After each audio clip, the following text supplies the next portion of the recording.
আসসালামু আলাইকুম এভরিওয়ান। এই ভিডিওতে আমরা সোর্স ট্রান্সফরমেশনের প্রিলিমিনারি আলোচনা করব। সো দেখো, আমাদের টপিকটা হচ্ছে সোর্স ট্রান্সফরমেশন।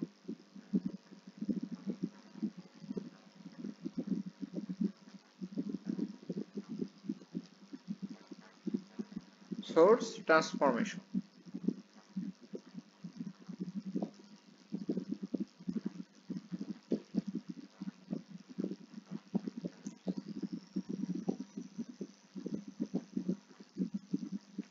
আচ্ছা দেখো, তাহলে সোর্স ট্রান্সফরমেশনটা কি মূলত, অর্থাৎ সোর্স ট্রান্সফরমেশনটা মূলত অর্থাৎ আমাদের ভোল্টেজ সোর্স এবং কারেন্ট সোর্সকে নিয়ে ডিপেন্ড করে। তাহলে আমরা মূলত কি করব, ভোল্টেজ সোর্স আরেকটা কি করব, কারেন্ট সোর্স নিয়ে মূলত কাজ করব।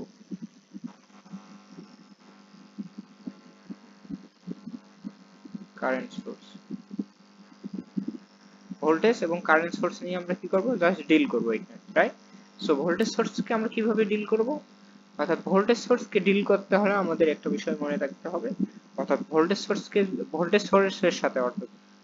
সোর্সের সাথে আমাদের কি থাকে, রেজিস্ট্যান্স কি অবস্থায় থাকে এটা বুঝতে হবে আমাদের। অর্থাৎ ভোল্টেজ সোর্সের সাথে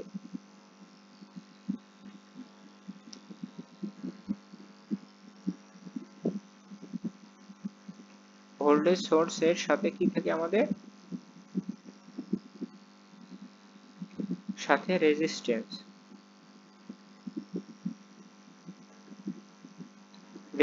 কি থাকে, সিরিজে থাকে।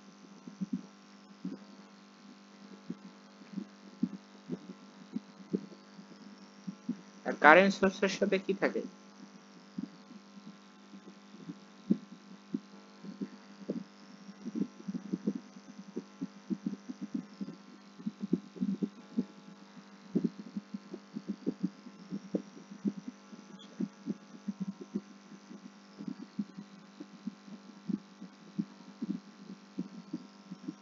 কারেন্ট সোর্সের সাথে আমাদের রেজিস্ট্যান্স প্যারালাল থাকে। এই বিষয়টা একটু মাথায় রাখবা, হ্যাঁ? অর্থাৎ ভোল্টেজ সোর্সের সাথে আমাদের কি থাকে, ভোল্টেজ সোর্সের সাথে আমাদের রেজিস্ট্যান্সটা সিরিজে থাকে, আর কারেন্ট সোর্সের সাথে আমাদের কি থাকে, প্যারালাল অবস্থায় থাকে। এই বিষয়টা একটু মনে রাখলে আমরা অর্থাৎ সোর্স ট্রান্সফরমেশনের অর্থাৎ মানগুলো, অর্থাৎ যে প্রবলেমগুলো আছে এগুলো আমরা ইজিলি করতে পারবো। এই বিষয়টা একটু মনে রাখবো।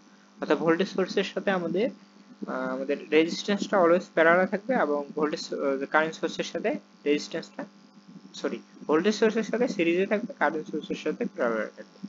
যদি একটা কোনো রেজিস্ট্যান্স হয়, অর্থাৎ কোনো একটা সার্কিটে আমাদের কি থাকে, ভোল্টেজ সোর্সের সাথে যদি রেজিস্ট্যান্স সিরিজে থাকে, এটাকে যদি আমরা কি করতে পারি, অর্থাৎ এটাকে যদি অর্থাৎ কি করতে পারি, অর্থাৎ এটাকে যদি আমরা কারেন্ট সোর্সে কনভার্ট করতে চাই, তাহলে আমরা কনভার্সন করব, একটা ভোল্টেজ সোর্স থেকে কারেন্ট সোর্সে যদি কনভার্ট করব, আর একটা কি করব, ভাইস ভার্সা, কারেন্ট সোর্স থেকে ভোল্টেজ সোর্সে কনভার্ট করব।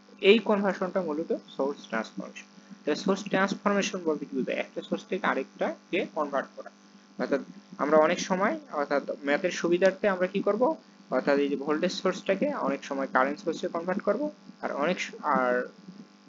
আদারওয়াইজ অর্থাৎ অপরপক্ষে অন দ্য আদার হ্যান্ড আমরা কারেন্ট সোর্সকে ভোল্টেজ সোর্সে কনভার্ট করব, রাইট? এই বিষয়টা আমরা করাকে আমাদের সোর্স ট্রান্সফরমেশন বলে।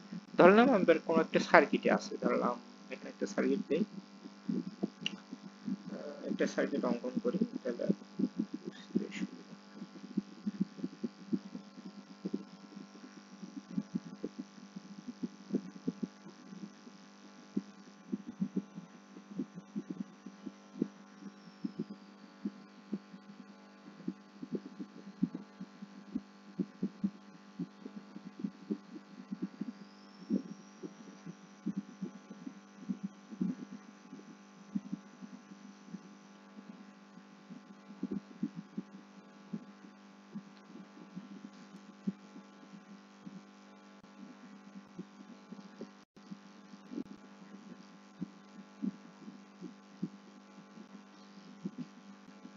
ধরলাম এখানে আমাদের একটা সার্কিট আছে, রাইট?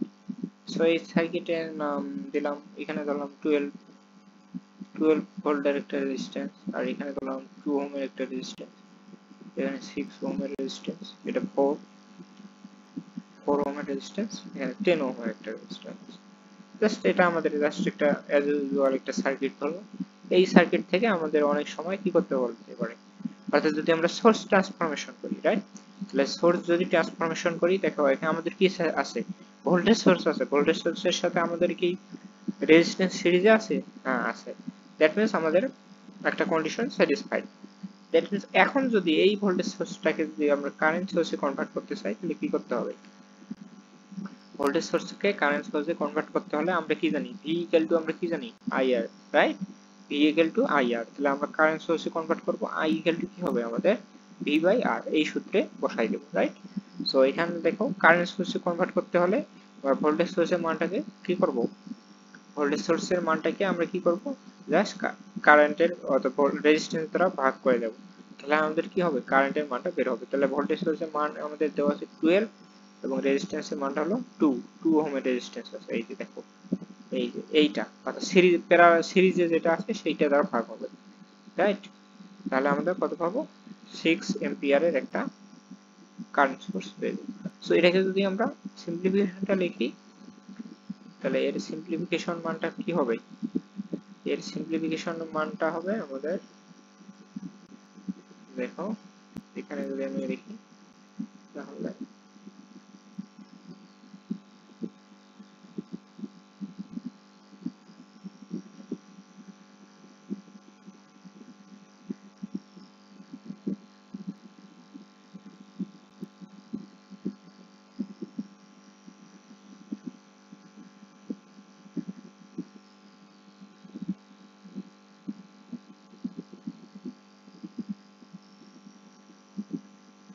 রাইট, এইটা হলো আমাদের সার্কিট ছিল, রাইট? তাই এখানে এই মানটা একটু উঠাই দিতে হবে।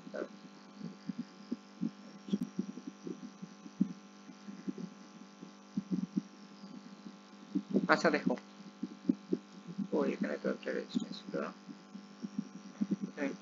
এই 6 ওহম, 4 ওহম, 10 ওহম এগুলো আনচেঞ্জ থাকবে। দ্যাট মিন্স চেঞ্জ হবে কোথায়? এই দুইটা অংশের মধ্যে। তো এই দুইটা অংশের মধ্যে আমাদের চেঞ্জ ঘটবে, রাইট? অর্থাৎ আমাদের ভোল্টেজ সোর্সের সাথে যে রেজিস্ট্যান্সটা সিরিজে থাকবে এটার মধ্যে চেঞ্জ করবে। দেখো আমরা কি করেছি, আমরা যেহেতু ভোল্টেজ সোর্সটাকে কারেন্ট সোর্সে কনভার্ট করেছি, দ্যাট মিন্স এখানে একটা কারেন্ট সোর্সের মান দেব। হ্যাঁ, যেহেতু আমাদের এখানে একটা কারেন্ট সোর্সের মান দেব, তো এই কারেন্ট সোর্সের মানটা কত হবে? 6 এম্পিয়ার, এটা পেয়েছি। সো এখন আমরা কি করব? আমরা কি জানি কারেন্ট সোর্সের সাথে রেজিস্ট্যান্স কি থাকে? সিরিজে থাকে না প্যারালালে থাকে? কারণ কারেন্ট কি হয় আমাদের? কি হয়? ডিভাইড হয়, অর্থাৎ আমাদের প্যারালাল পাথে ডিভাইড হয়। এই কারণে আমরা কি করব? প্যারালালে একটা রেজিস্ট্যান্স অ্যাড করে দেব। এই হলো আমাদের শেষ। কত ওহম রেজিস্ট্যান্স অ্যাড করব? যে যত ওহম রেজিস্ট্যান্স ভোল্টেজ সোর্সের সাথে কি ছিল? সিরিজ ছিল, তত ওহম রেজিস্ট্যান্স অ্যাড করে দেব। তাহলে দেখো আমাদের ভোল্টেজ সোর্স থেকে কারেন্ট সোর্সের মানটা কনভার্ট হয়ে গেল। এই ভোল্টেজ সোর্স থেকে আমরা এই ভোল্টেজ সোর্স থেকে কারেন্ট সোর্সে কনভার্ট করলাম।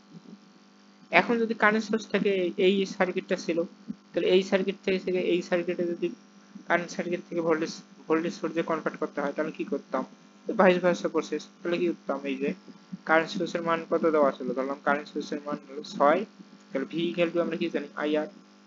তাহলে I এর মানটা আমাদের কত? 6, আর রেজিস্ট্যান্সের মান 2, অর্থাৎ যেটা প্যারালাল অবস্থায় থাকবে এর সাথে। হ্যাঁ, তাহলে এখানে কত হবে? 12, জাস্ট 12 ভোল্ট দেবো, এর সাথে একটা সিরিজের রেজিস্ট্যান্স দেব।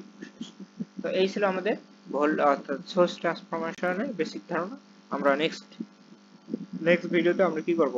সোর্স ট্রান্সফরমেশন ম্যাথমেটিক্যাল প্রবলেম নিয়ে আলোচনা করব। সো পরিশেষে আমার Hamill request, circuit Bangla academy চ্যানেলটিকে অবশ্যই আমরা সাবস্ক্রাইব করব। So that's it for today.